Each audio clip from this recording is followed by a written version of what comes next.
Yeah, we're live. I'm gonna turn the slide on over here and see if this will work out any better.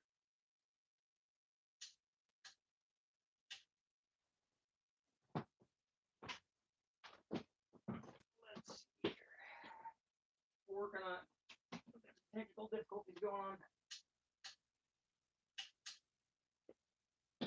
on. Still technical difficulties. It's hard with the white background. I'm not going to show up very well, but we are live. I'm over at my buddy Mark Sanchez's house, and I'm down because I'm down at West Tech Performance, and I wanted to try doing a live feed here because it's the connection is much better. So let me know in the comments. Let me know how you guys are doing. Let me know if the connection's okay. If you guys can hear good. If as long as the connection's not going back, on and off, because we see that happen over at West Tech. Their internet is not is is is subpar. It's really hard to do live feeds over there with the internet connection the way that it is.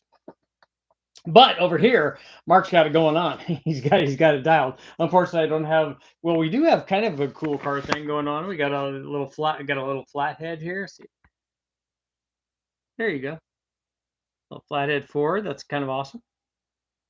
Mark Sanchez being famous up there on the from 5.0 Mustang days back in the day.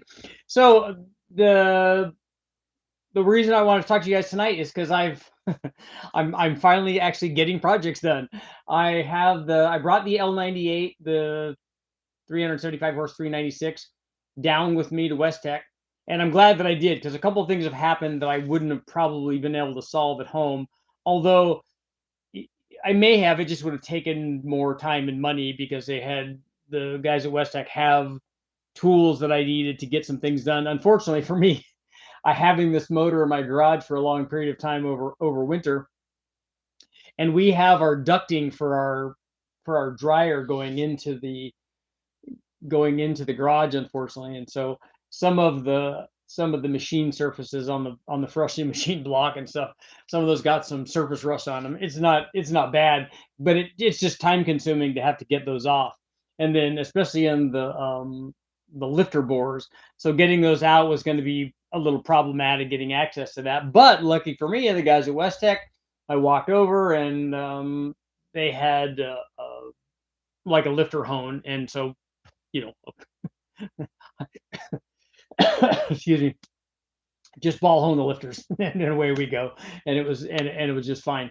So there were a few things that needed to be taken care of, but now that all of that's done, I'm already in the process of assembling. In fact, I did all of the ring gaps tonight, and this one's never going to see boost, so we're only in the 20 to 22 range for the ring gap on this 396 because it's always going to be NA and may get a shot of nitrous or something later on, but I'm never going to run boost on this thing. But I'm just excited about getting it together and seeing what it does. The guys from Elgin, so a shout out to the guys at Elgin, have these reproduction cams in stock, and they're going to get them out to me. I don't know if they're going to be here in time for me to run them on the dyno this time, but I'm going to run something. I already checked upstairs at West Tech, and they've got a couple of camshafts up there. So there's something I can run up there, some kind of either hydraulic flat tap it or some kind of solid flat tap it that I can run. I think I have everything else. I was just worried about the cam. I've got a cam and timing set. The guys, Derek over at L&R, is hooking me up with the set of. He has some just factory stamped steel rockers. I was surprised. I looked all around at West Tech to see if there were any stamped steel rockers, and I have some, but all the ones I have are for the Gen 6 and Gen 5 motors, and unfortunately, those rockers will not work. The slot in them is way too wide because they're designed to work with the factory kind of conversion bolts that are, since this is a bolt down setup, they don't work as well, or they won't work for what we're trying to do. So I need a set of old school, big block Chevy rockers, and I was surprised that there weren't any. There's other roller rockers and things like that. And I didn't really want to use those. I wanted to use the stock stuff. And so Derek said, "Yeah, I'm sure that I can scrounge together a set." So I'll get that set from him. I had to order a few things, an oil pump, the oil pump drive, just miscellaneous things that aren't there.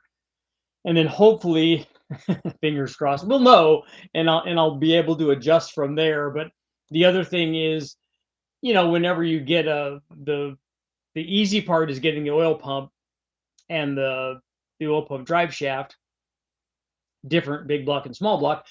But getting the pickup. So the pickup is basically goes with the pan.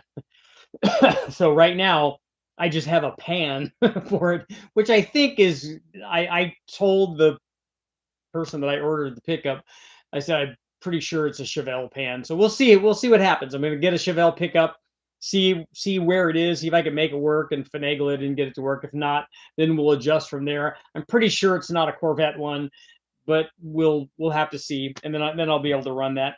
And so maybe with the wrong cam, and the intake's right, it's the right dual plane Winners intake manifold. I've got a couple of different carburetors. I don't have a 780 vacuum secondary carburetor. I looked all through the Westex stuff.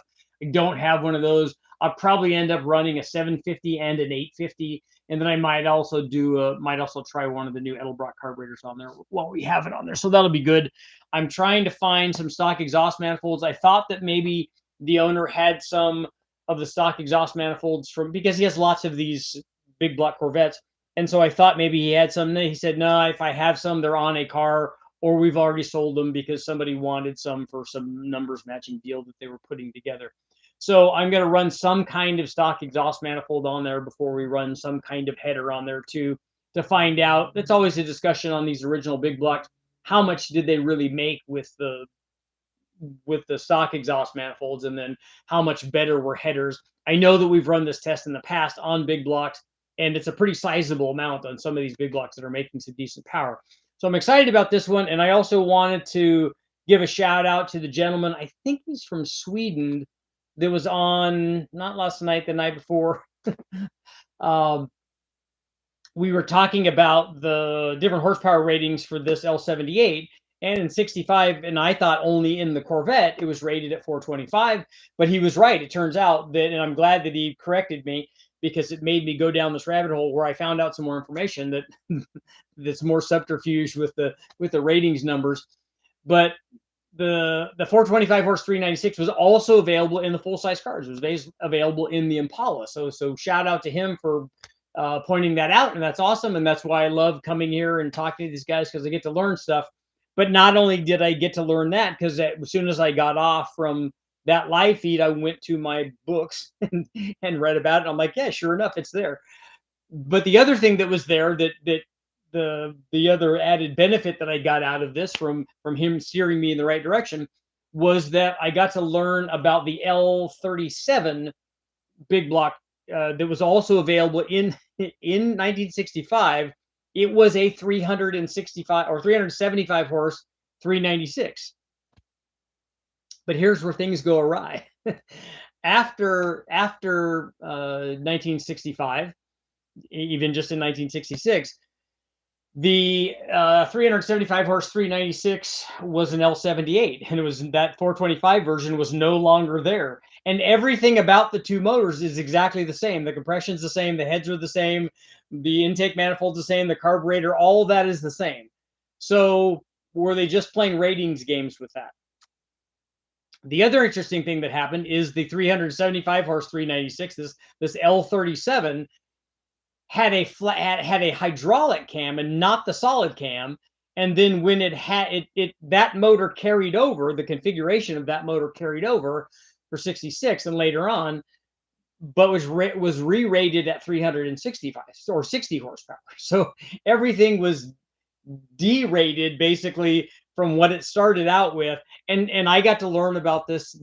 I didn't know. I knew about the 360 horse 396. I knew about the different variations of the 396, but I didn't know that that was the designation for it. And I really didn't know that the year that in the magic year of 1965, where everything made more power, that it was rated at 375 horsepower. So it's a good thing that this gentleman was pointing this out, and that I got to learn about this. So this was very cool.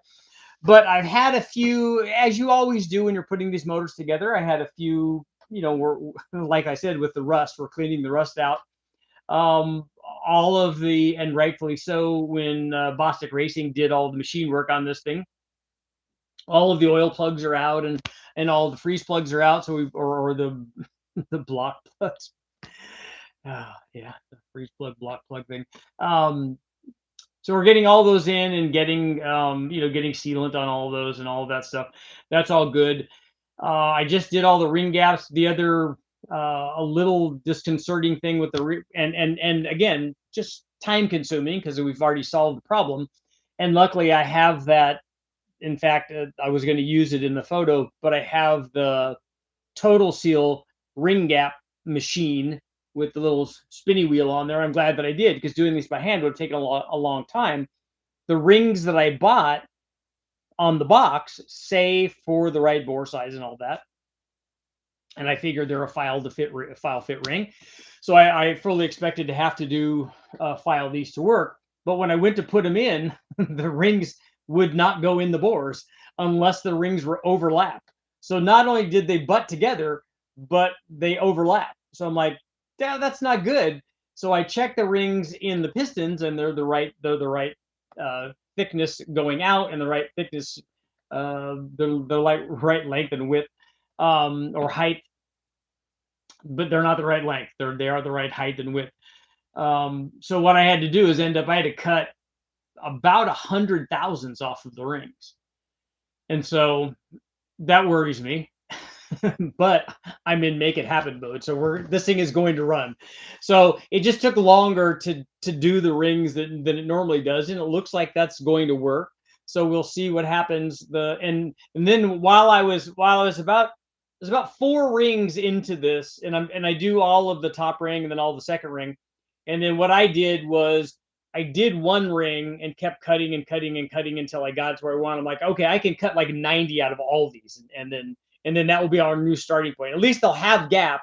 If I start at 90, they'll have gap, and then I can adjust the gap to where I want the gap for the first and second ring. So that's what I ended up doing. Once I got that, that was the rough cut, if you will. So I didn't just cut 90. I did 45 on one and then flipped the ring, and then did 45 on the other side. Cut both sides just so I didn't put I was thinking, so I didn't put all the heat into one side of the ring.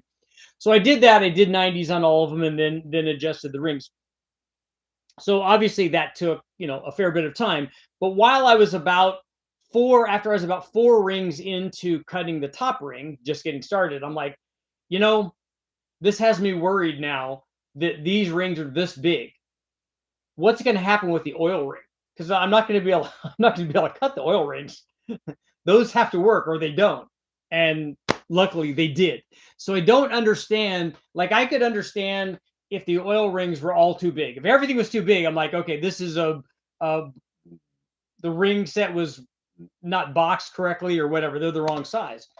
But the oil rings are the right size. And it just makes me wonder if are now, putting way oversized rings, and yeah, you guys are just on your own for making them fit. I've never had to, even on file fit rings, I've never had to gap anywhere near that much. So, fingers crossed on that. But I have the rings on 2 of the pistons now, and I'm going to go back after this live feed. I'll take off and go back down to the shop, and then hopefully get at least get all of the short block there, and then I'll choose some cam, and then we'll this will be our poll for tonight.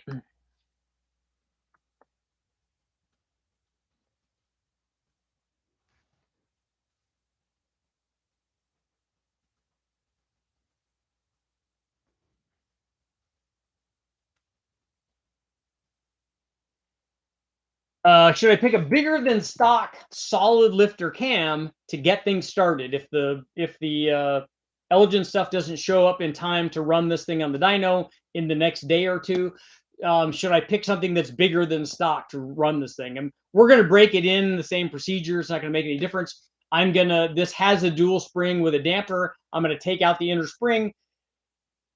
Right now, it doesn't have a lot of spring rate anyway. It's got like, I think it's 125 and 340. So for a solid flat tappet, that's probably fine, even though they're fairly heavy valves. We'll see see how far we're able to rev it. James knows what he's doing when he sets these heads up. I'm sure he's set up a bunch of these, and it'll be interesting to see. We don't have roller rockers on it. We're going to have the stamped steel rockers on it. The one thing that I will need to do, but we have a lot of them available to us, and we've got a lot of them there at the shop. I'll need to get the push rod length right, which is why I want to put the cam in and get the heads on so that I can measure for push rod length, just in case we don't have anything that's close enough to run, or that I have to order something. So I want to do that. But while I'm on the dyno, I want to run the different carburetors, because if I run a 750 on it, people are going to complain, oh, that's too small of a carburetor. It needs the 780. Well, I'm going to run a 750 and an 850. So if the 850 does anything, which it may or may not, whether it does or doesn't, we can extrapolate then if the 780 would have been better. Quite honestly, I don't know the 780 is going to be any better than the 750s we're running, but that doesn't stop people from complaining. And then I could run a 750 or an 850 Edelbrock and kind of see what's going on there. But I do want to do the header test, and hopefully the thing, we'll go through our break-in procedure. We'll go through multiple break-in cycles like we do. And then after we do that, we'll check the lash and make sure that the cam isn't worn out, the lifters are not worn out. We're definitely going to run lots of zinc and break-in oil and all of that stuff for the camshaft that we put in there. And then we will I'll go through and put all of the we'll put all the second springs back in, and then we'll start tuning it, just start doing some timing and stuff. The other thing I don't know if I have, and I forgot to ask today, was to see if one of the guys there had a I'm going to go ahead and ask I didn't even put my pull up there yet. I need to find out if somebody has because I don't have one. I don't have a points distributor, which is what this thing would have came with. So I'd like to run it with a points distributor and the right cam and all that, so we can go, hey, look, this is what a stock one would have made. If anybody out there, especially anybody local to West Tech, if any of you have stock exhaust manifolds for a Corvette or a Chevelle or a El Camino or Impala or whatever it is, if you have a set of stock ones that I can borrow to run, that would be awesome, so that I could get that baseline kind of out of the way and go, hey, look, headers are worth 5 horsepower, or headers are worth 50 horsepower, or headers are worth whatever the number is in between those two extremes.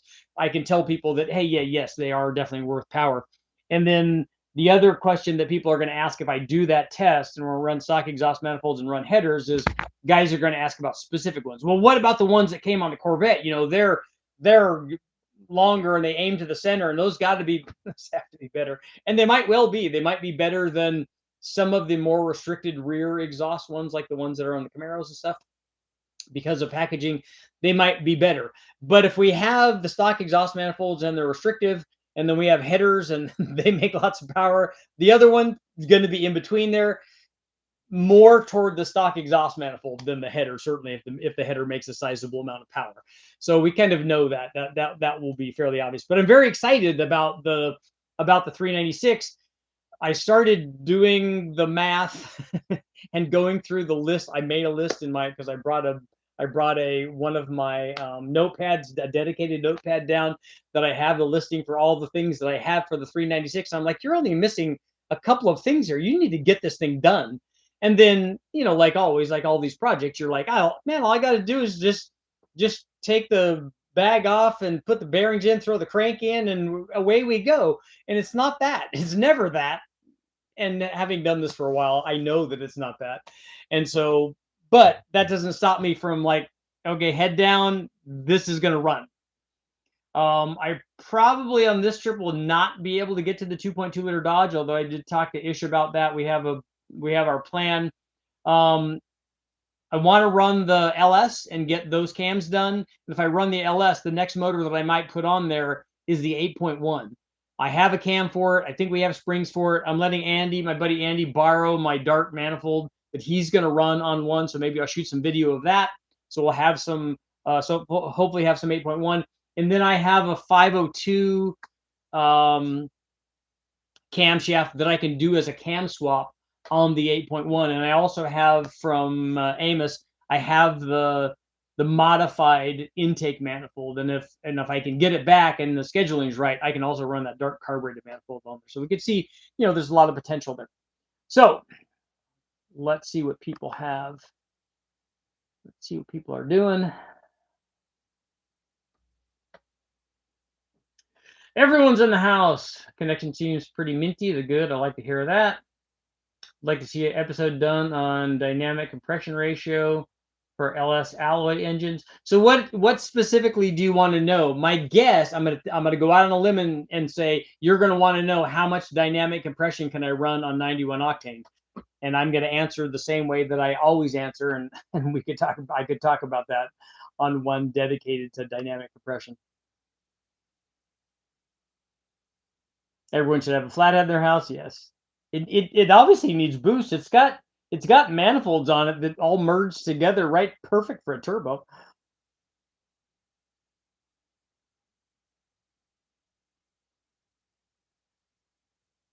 Richard Springhouse.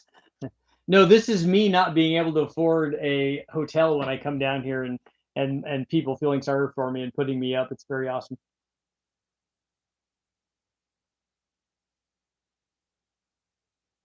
Thinking about putting boost to my 351 Windsor camper motor. That's good. Or stroking it. It's raining again. It's very nice down here. It was like, I bet it was 70 or so today. Port the stock exhaust manifolds. I'm not going to do that.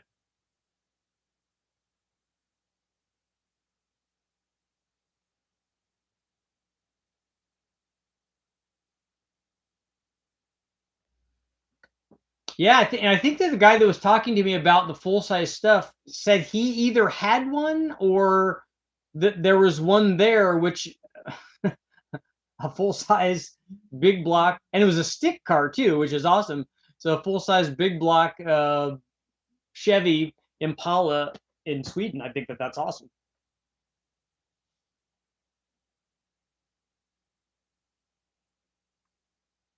Gary, you want to email Richard? I have I usually put my email address up. I can put it up there again.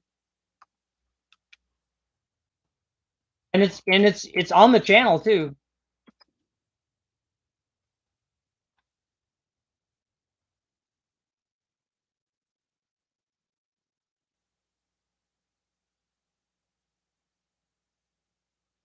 Todd, not feeling good today? It's a bummer, dude. It does take time.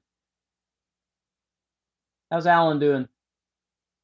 Yeah, this is an L78. This, for the guys that were interested, by the way, this is a 1967 block. An LS7 cam would be great. We don't have an LS7 cam.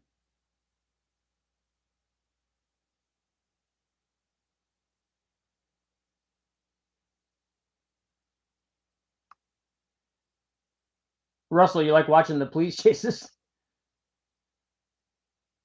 Ricky, this motor is not a standard bore. It's a 30 over, so it's actually more, the build is more like a 1970 version where they did the 402s.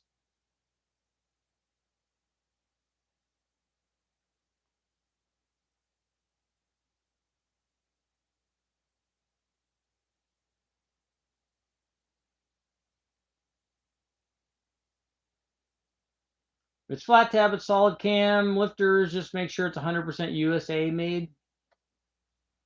I don't know that that solves the problem, but we have a cam and lifters, and actually the cam and lifters that we have are very, very old. So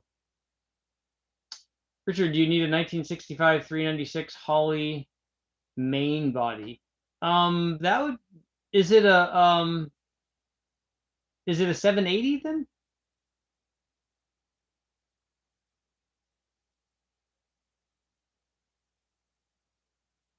1970, the LS7 450 was the top of the food chain, but only as a crate motor because it was never offered in any sort of production car. The LS6 was the best production car, and I'm building one of those too.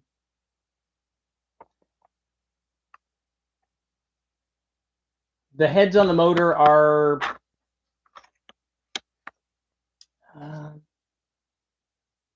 219 or 291. What the heck?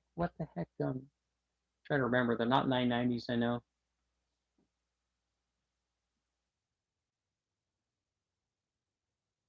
I can't remember. They're closed chamber, big valve.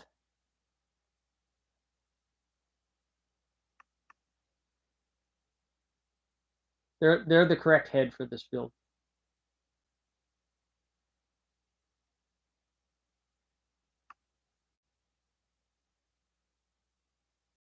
I think it's a 291 if I remember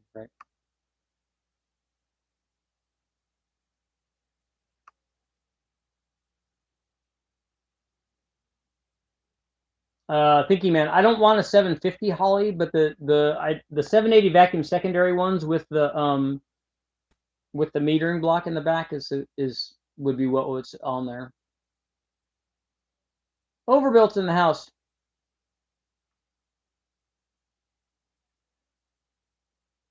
Jody just put a 8719 cam and an L33. L33 cab are always good. Cammed one.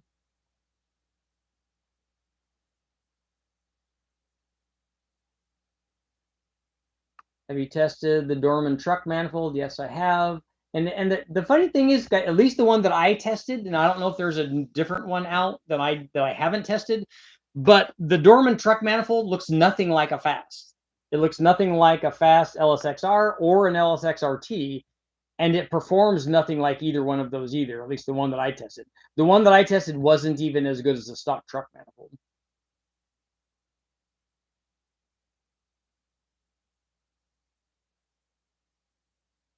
Alpha N or vacuum block for turbo ITB setup. But as an ITB, it's not going to be. I would put them together and use a map sensor. There are lots better cams than the L78, Z01, L78 cams. There are lots better ones now. These are really, really old. These are from the mid 60s.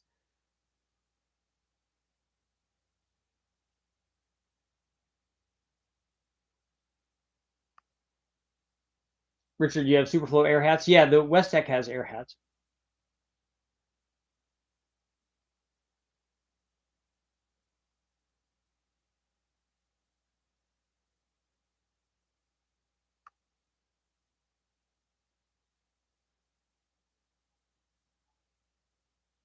The compression is 11 or 11 and a quarter.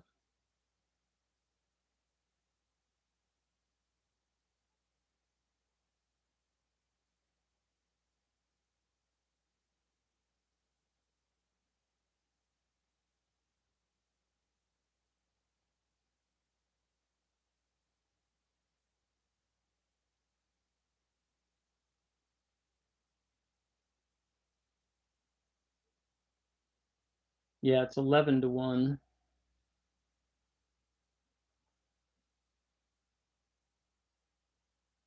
You plan to groove the lifter bores? No, because it wasn't done from the factory.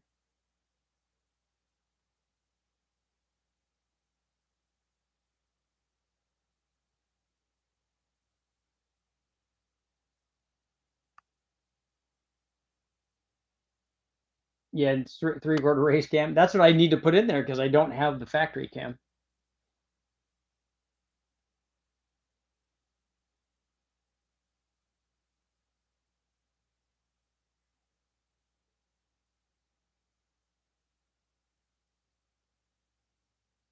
Gary, you have a factory cast iron oval port intake for the early big block. I built the 454 LS7. It made 700 horsepower.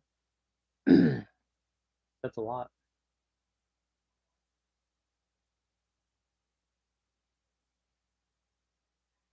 So what? Roller cam, tunnel ram, all that stuff.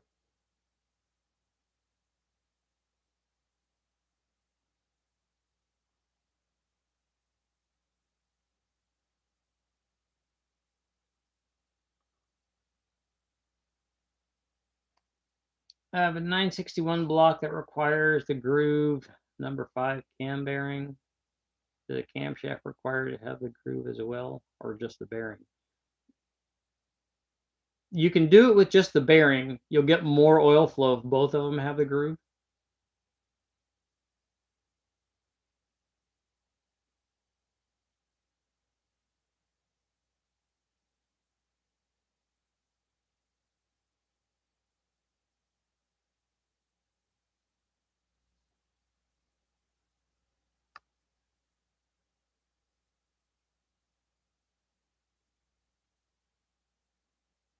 I've changed my cam twice and the engine's not installed yet. Why do you keep changing your cam?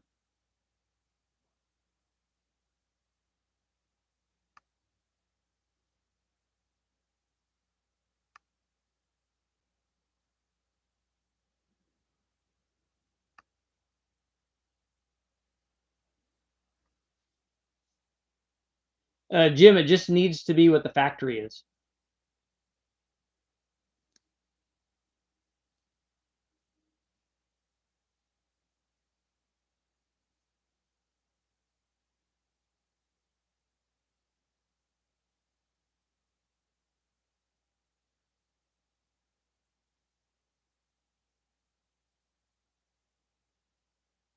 Jody, you can use that 600. It is going to be small for a cam 5.3 because a cam 5.3 is going to be 400 plus horsepower, but that's not the question. The question is, what do you have? And if you already have that, you should use that.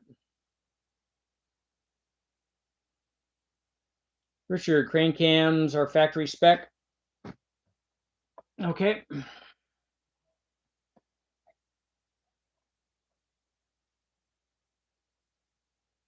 Did anyone ever make a dual plane for a 5.4? I haven't seen one other than running the ones with adapters on them.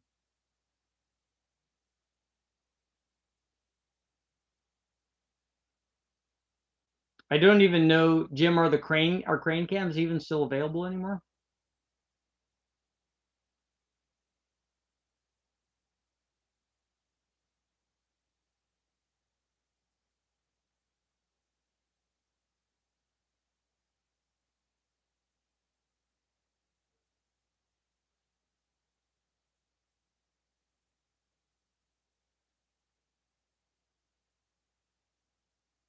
I think solid lifter cams and lifters are more precise as far as the lift. What's your opinion? I don't know what you mean by precise. Maybe you mean the word consistent? Maybe you think that the hydraulic stuff bleeds down?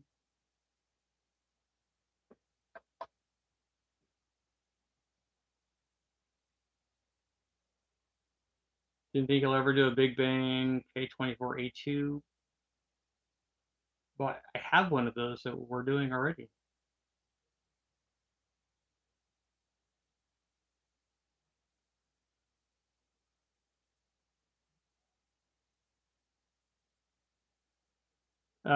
Ethan, the displacement is irrelevant in your question. The displacement has nothing to do with it. The power, the NA power output of the motor that you're starting with has everything to do with it. It doesn't matter what displacement you make that power with. If you have a 400-inch motor that makes 400 horsepower, or you have a 360-inch motor that makes 400 horsepower, both of them at 14.7 pounds are going to make 800 horsepower.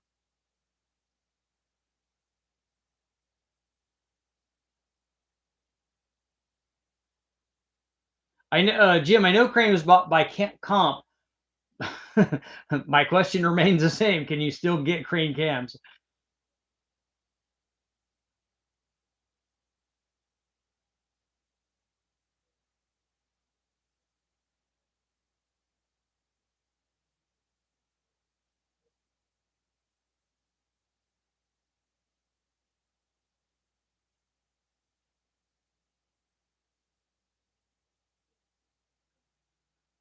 Yeah, the Bugatti Big Bang, that would be neat.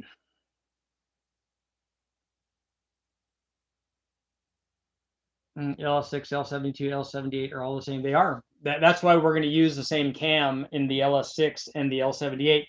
I'm hoping. I think Elgin's going to send me 2 of them. What I need now is I need an L88 cam, just in case I were to build an L88, and some L89 heads. So I tell people they're L89 heads that they don't seem to be as valuable as L88 heads, and the reality is that an L89 head is just is just the open chamber later version for the L78 and probably worked better.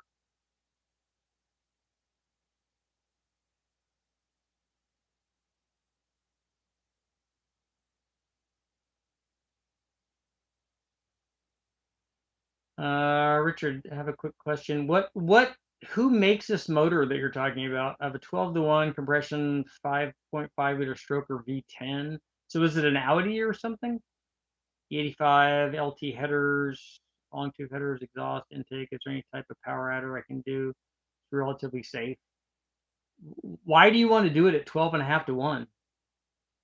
And because if you have a power adder, you no longer need that. You it has all the compression you could possibly want. But yes, you can. You can add a turbo at low boost. You can add a centrifugal supercharger. Actually, might be good on that application because then you could, the boost would come in slower.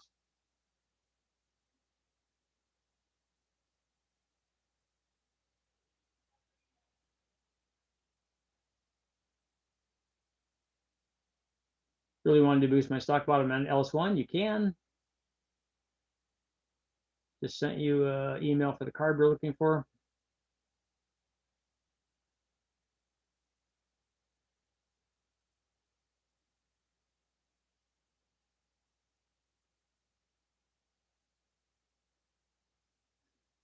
Of course, you should have known this was coming.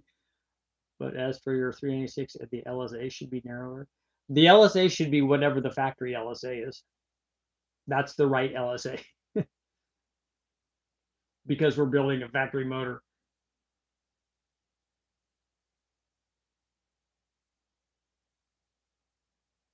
Hobby, I don't know about clutch, pressure plate, and flywheel stuff. I mean, there probably are aluminum flywheels, and that would be big. And the lightweight stuff would be the really, really small tilt and stuff, which would be awesome, but expensive and not terribly streetable.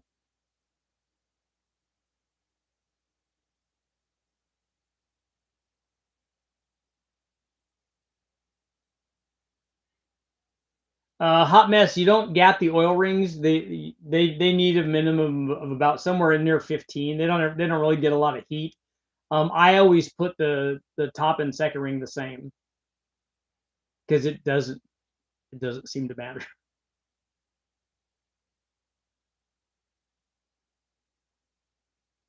Julius, I don't know about Mark 8s. I'm the wrong guy because I've never looked into them to see how much they cost or if they're available or anything.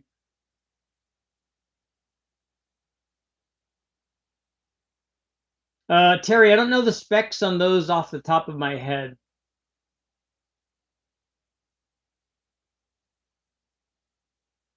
I did drag my Super Richie custom 3D printed intake manifold out of mothballs just to see if maybe I could run it when I had the 5.3 on there.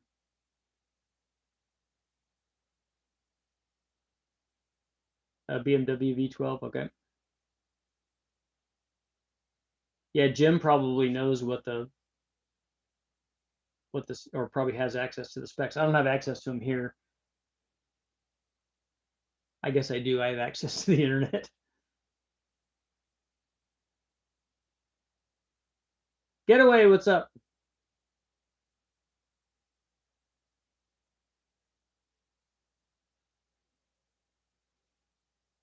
Jim, that's pretty big lash. The 24 and 26 for the factory stuff. All that factory stuff was like that. Like the small blocks were like that too.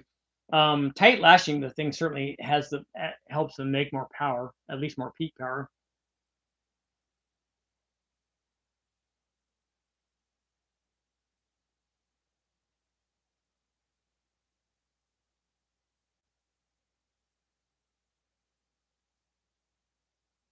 How's our pole doing?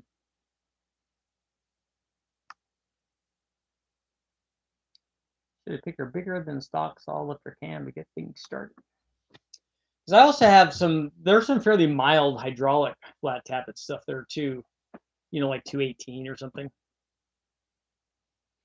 It'd be funny if those mild cams made more than the factory cams, and they might because they're extreme energy grinds.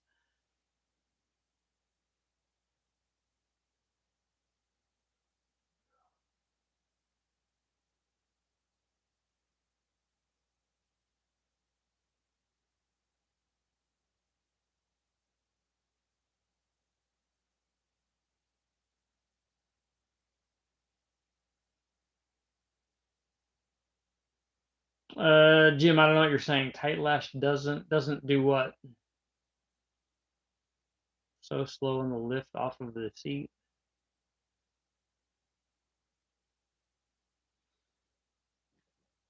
Whenever we've tightened the lash up on the factory stuff, it's picked power up, but it hurts power down low.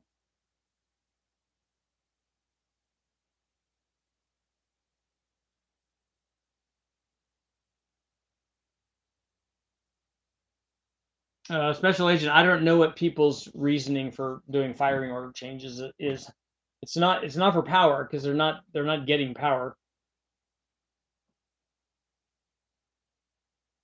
Maybe there's a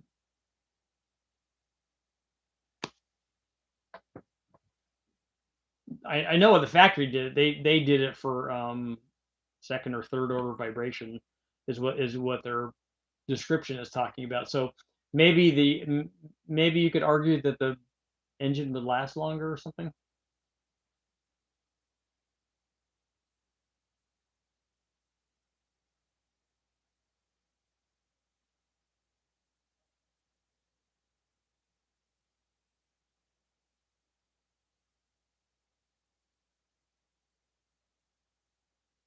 Jordan, you want 700 horsepower?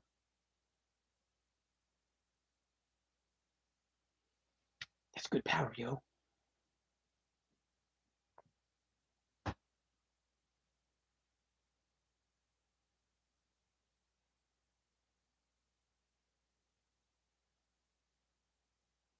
Jake, you got a free L3 short block with an S10 that I bought back in February. Trying to find a 6-liter to swap the heads and everything else from, or is there a better option?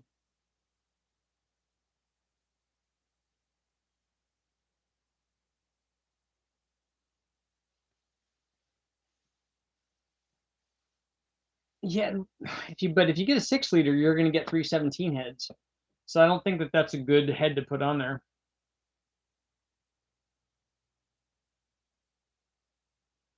What's the difference between mild extreme energy grind and a stock cam? This stock cam has a lot of duration in it, but not a lot of lift. It has the ramps are really mild and by design because it's factory stuff and they wanted it to last a long time, and they weren't using a lot of spring rate. The extreme energy grinds are much more aggressive, and so they'll make more power with less duration.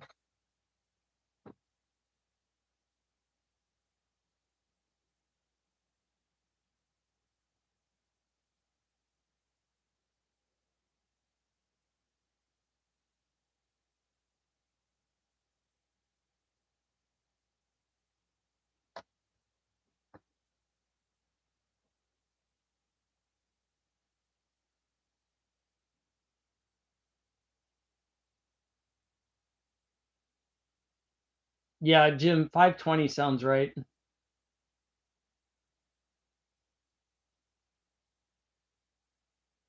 Looking to add boost in the future to the flat top pistons plus lower compression.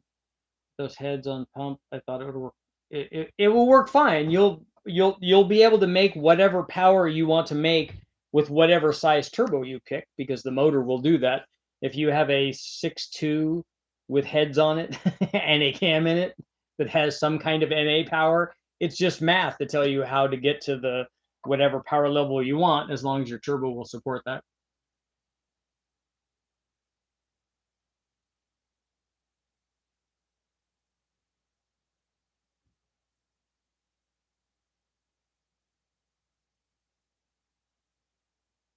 Hot mess, you know better than that.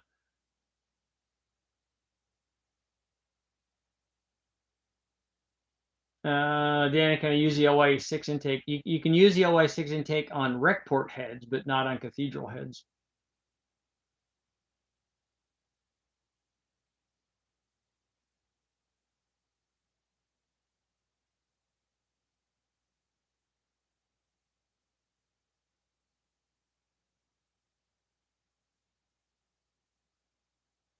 Do you plan on doing anything else to the motor after the initial test? I don't think so. I don't know what other tests I would want to do. I'm not interested in doing head swaps or anything like that. I like that motor to stay together.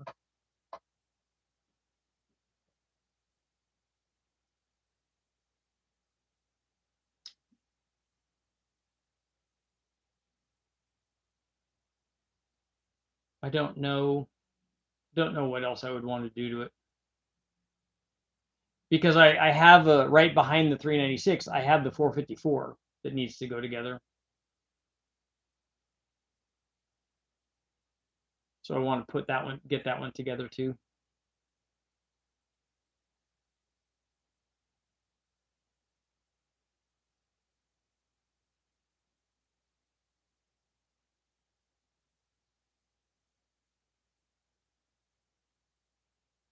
Can I rephrase the question? I want to compensate for losing cubic inches by adding more boost. Is this the question about the 360 and the 400 or whatever? Now I forgot what your original question was.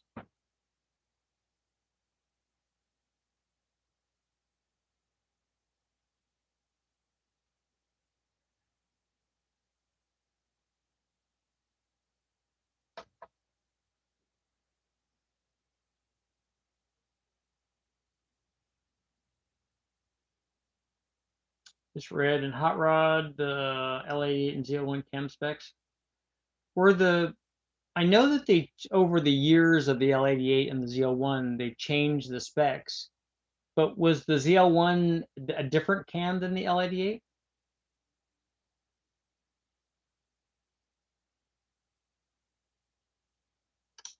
Nicholas, there's no reason at all for you to get 243 heads if you're boosting your 5.3. You already have really good heads on there, arguably better heads, I would argue, than the 243. But regardless of what cylinder heads you have on your 5.3, if you put a cam in it and add boost to it, you can make 1,000,000 horsepower. So the heads are not going to hold you back at all.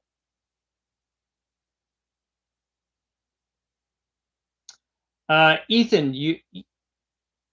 the boosted power output is a function of the NA power output versus the amount of boost that you run.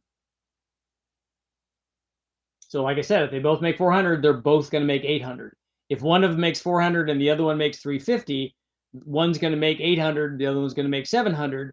But you can turn the boost up on the smaller one, or on the not smaller, the less powerful one. If it is indeed less powerful, you can turn the boost up and still make 800. It just takes more boost to get there.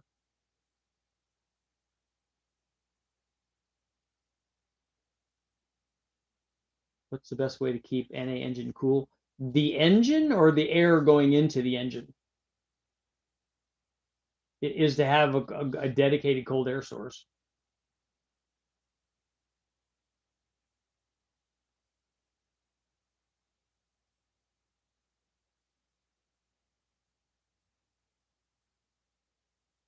My brother has a K24 or A2 Civic right now. It's turbocharged on 10 pounds. School says the dyno said it made 480 horsepower. It made 480 horsepower at the tire. I'd have to look and see. We ran a stock K24A2 in a Civic, Ish's motor. I can't remember what the specs were. I mean, what the power output was at 10 pounds. I would have to look.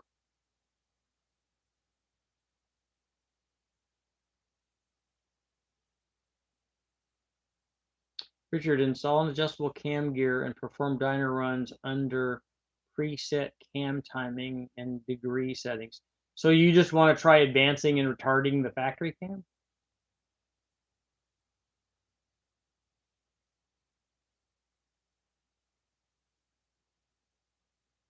Jim, the ZL1 has more lift and duration than the L88?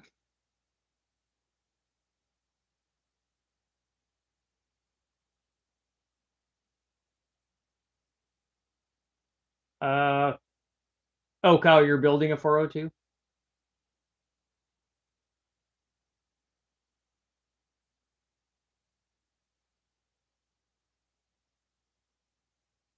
Anarchy, you're going to buy the biggest turbo you can get your hands on. The turbo determines the ultimate power output. The other things just help you determine what boost that's going to happen at. assuming that the other things aren't also determining the strength limit of where it could possibly happen at.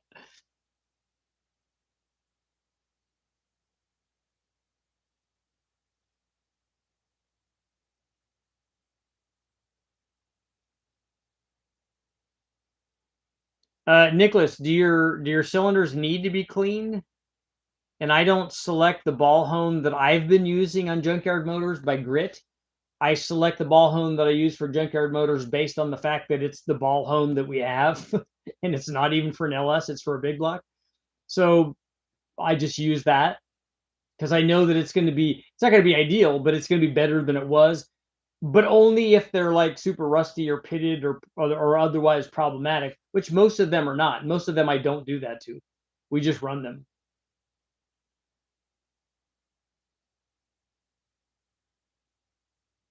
Where's the whiteboard?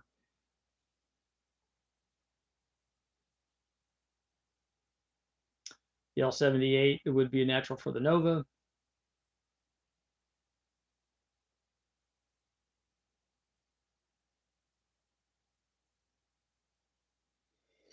Here's the thing about Honda motors, particularly the K series, and particularly on the 85, if you're running it on the 85 under boost. The gains that you get could be better than the formula.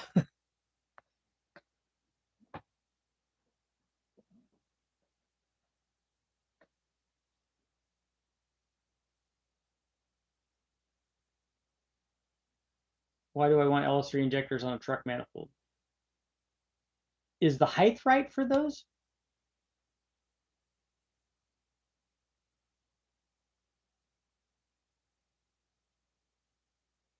Have you used 1.82 gold rockers on an LS? I think we have. I take that back. I think when we ran roller rockers, when we were doing that, I did use roller rockers on the 600 horsepower 383 that I did, but they weren't 1.8s. I don't think. I think that they were 1.72s.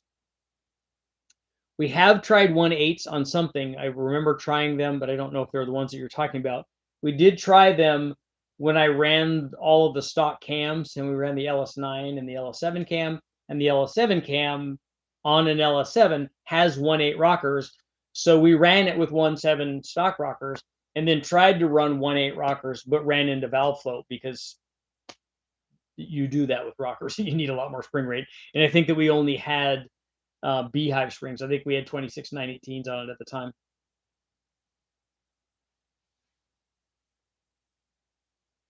The 7275 turbo, I'm putting on a K20 rod and piston motor, 850 to 900.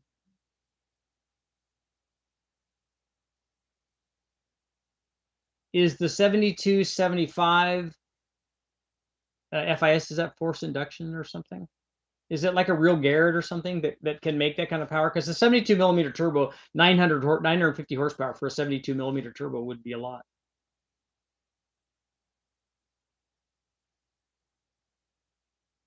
What do you think about a big mother thumper cam for comp cams on a smaller V8 like a 4.8? I think it's a lot of camshaft and it's gonna not idle very well.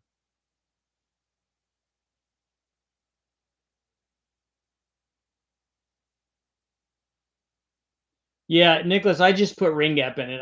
I don't know that I'd worry. I don't know that I'd do a ball hone unless the thing needed it.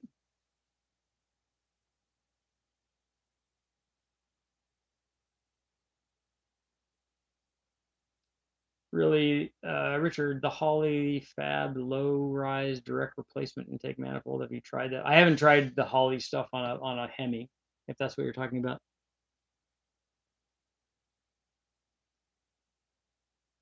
The short runners on any manifold on any motor will lose low speed power compared to a long runner manifold.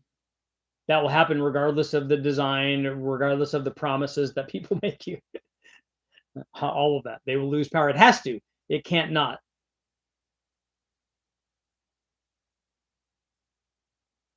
How important is valve duration and lift when talking about drivability and performance? It's very. It's going to determine both of those things.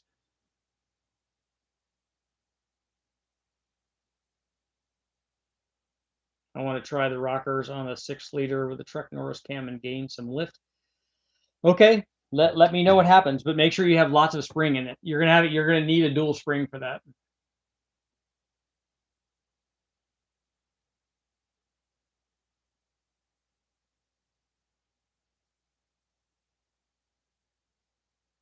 Nathan, we run Felpro head gaskets or the factory LS9 head gaskets. A 78-75 on 3 turbo is not going to do 22 pounds on an LQ4 with a cam in it. It's not even going to be close to that. It's going to be a lot closer to 15 pounds.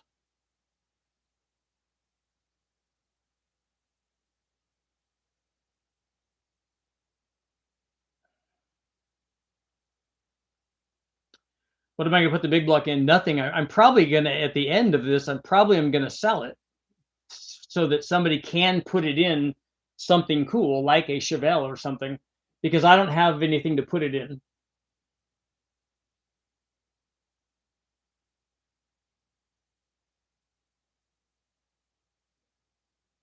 Floating or pressed brass trunnion upgrades. Again, you're worried about the wrong thing.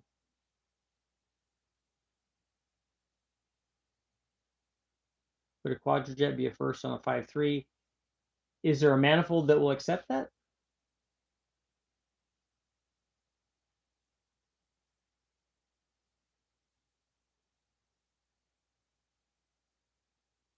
Corvette John, 65 L37, 375 horse, 396 was the L78 with a hydraulic cam. Yeah, we went over that earlier.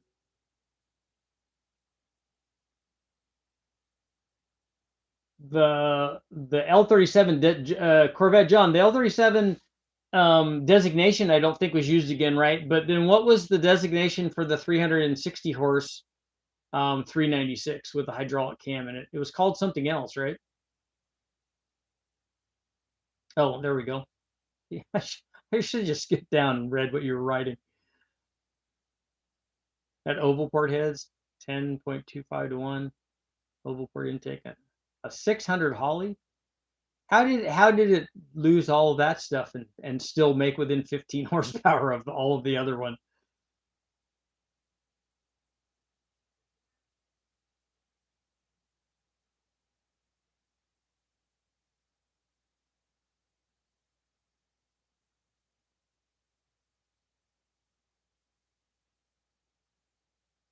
The L37 wasn't the 396 425. That was the L78 and 65 Corvette.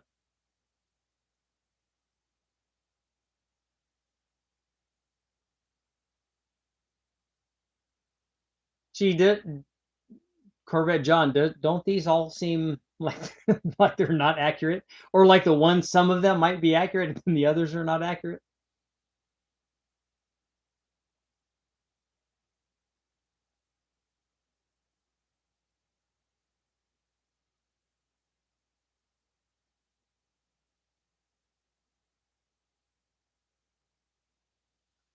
Jay, I don't know about a favorite air fuel gauge. I don't have one that I've run. I've only ever run a Innovate in our Bonneville car. Would be the only other in-car air fuel gauge that I've ever run.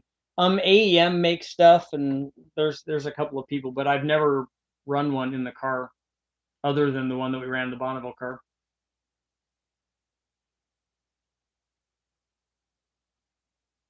Richard, you're going to sell the big block Chevy? Yeah, the 396 probably will be for sale. I'm going to make it look like it's going to have the air cleaner with the 375 horse 396. You know, it's going to look like it's going to look right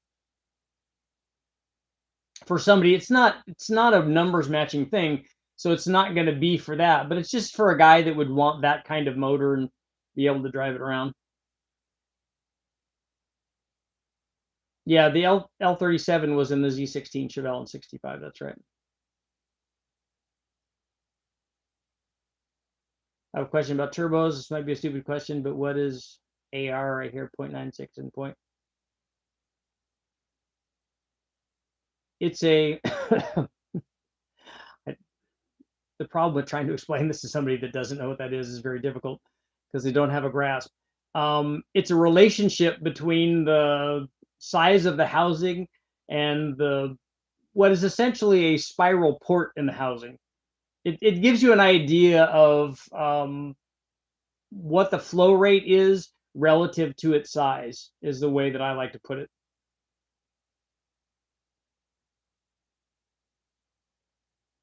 Will 7875 on3 turbo make 1,000 horsepower on the LQ4 setup? I don't know. I don't know their 7875.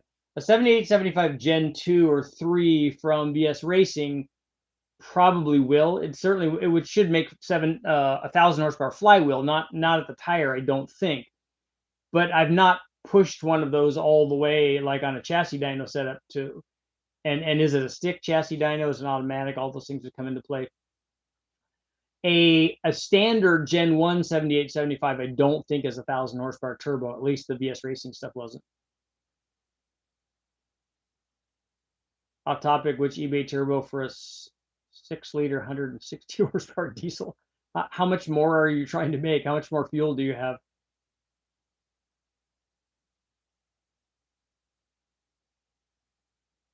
Sarah, a 496 13 to 185 would easily run. Because my guess is you have a 496, you're running a 13 to 1. You also have lots of camshaft in it too, I would imagine.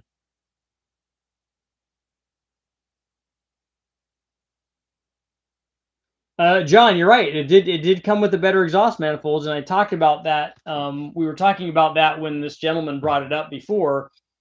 I didn't know that the Corvette manifolds also fit in the Impala chassis, but they are better, and we talked about it earlier that those would be better than a more restrictive exhaust manifold. But would those be 50 horsepower better? I'll be surprised if long tube headers are 50 horsepower better, and long tube headers would certainly be better than the what look like cast iron shorty headers on the 65 motors.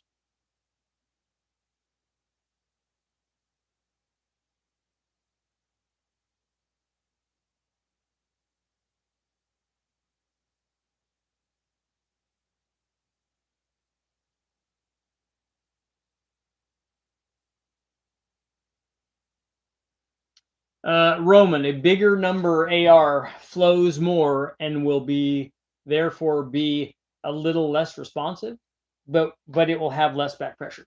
So there's a trade-off between those things.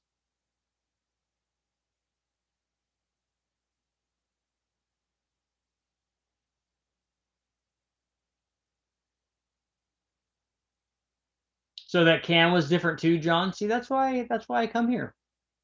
I have so many questions about those.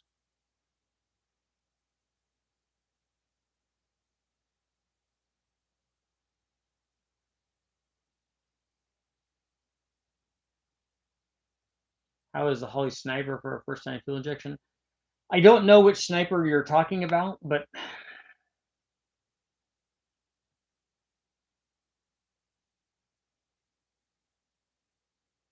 Richard, that would be a good show motor to stuff in my almost rust-free 81 Camaro Berlinetta. I remember driving one of those.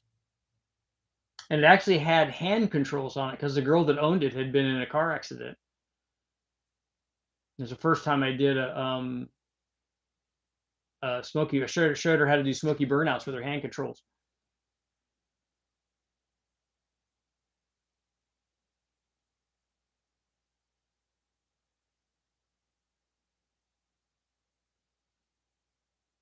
The 160 horsepower diesel, you want to go to 200, so that's a 25% increase. If you have the fuel to do that, I wonder if the turbo that you have there will go up enough to support that. A lot of times there's that much leeway in the factory turbo.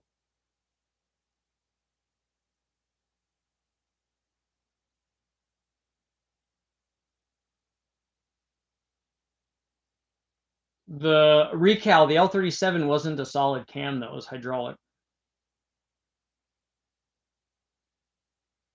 Do you have any references in past videos of running a typical, what's a typical T?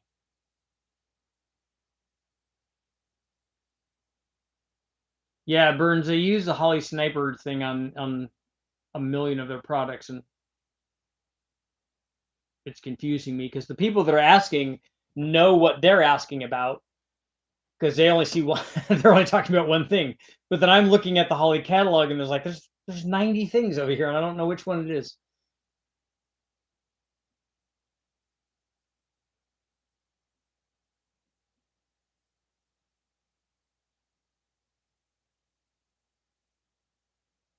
Oh, Roman, thank you very much.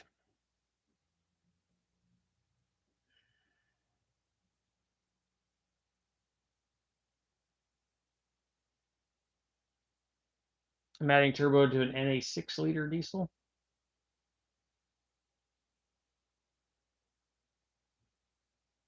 402 build, gas 290 oval ports, Victor Jr., 11-1, 259, 267. That's a good size cam. It's not what I would pick as a driver cam. And that cam would be getting up near the limit of probably what those what those oval port heads flow.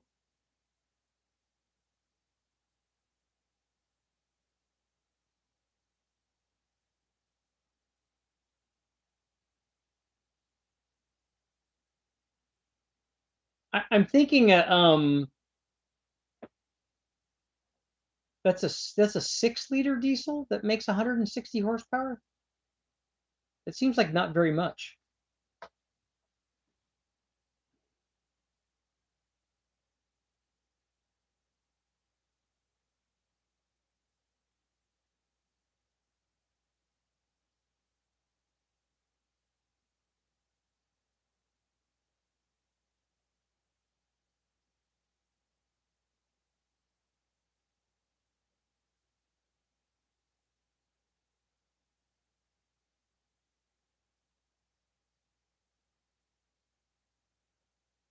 So, John, do you think that the L72 Corvette engine makes more power than an LS6 than a 454?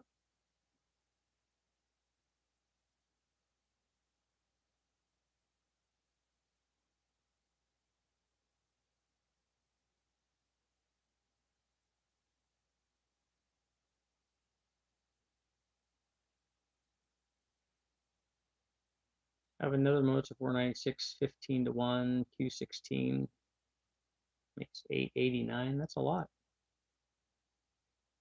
On motor, can I run this on E85? Yeah, I would think you can. Because that's also going to have lots of camshaft in it.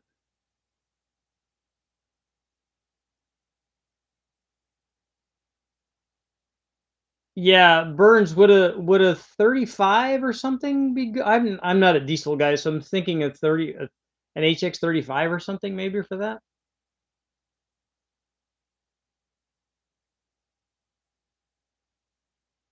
Yeah, hot mess. I understand the diesel thing. I just the thing is I'm looking at displacement and then hot side flow, but if it's a diesel turbo, it's probably are going to take that into consideration. Diesels typically make twice as much torque as they make horsepower.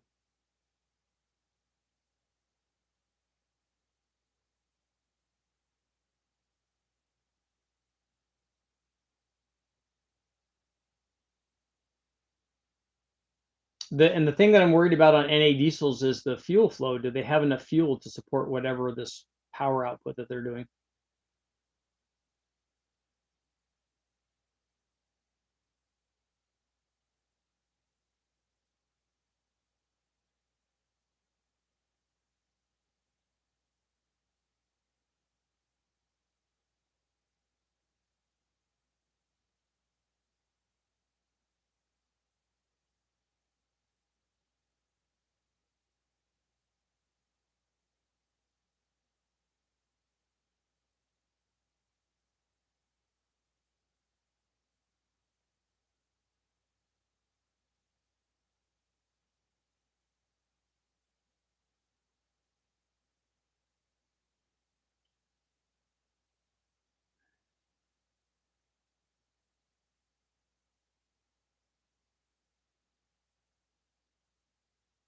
I really like to build an L72.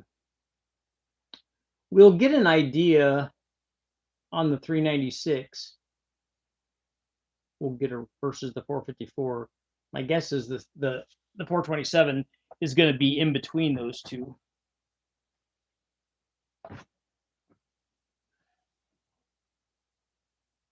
And much like the small blocks, although the 396 is probably not going to be limited in, it's not going to be as limited in head flow. Because those heads will support a lot more power than these guys are making.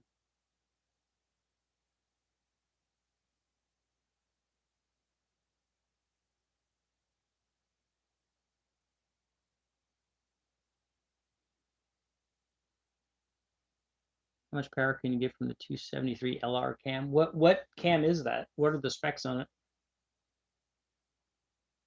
What's going to limit you on power production on a cam is available piston and valve clearance, and then what did you do with the other things?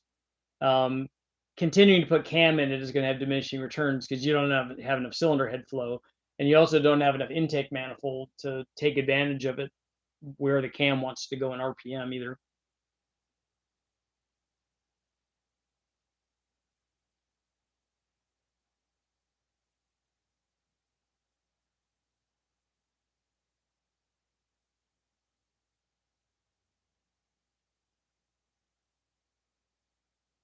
Yeah, the L7 was never in a car.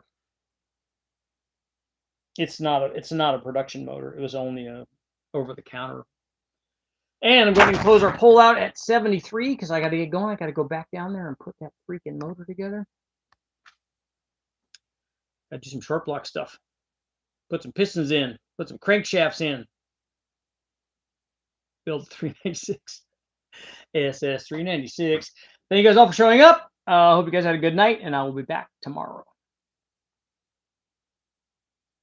And click and click.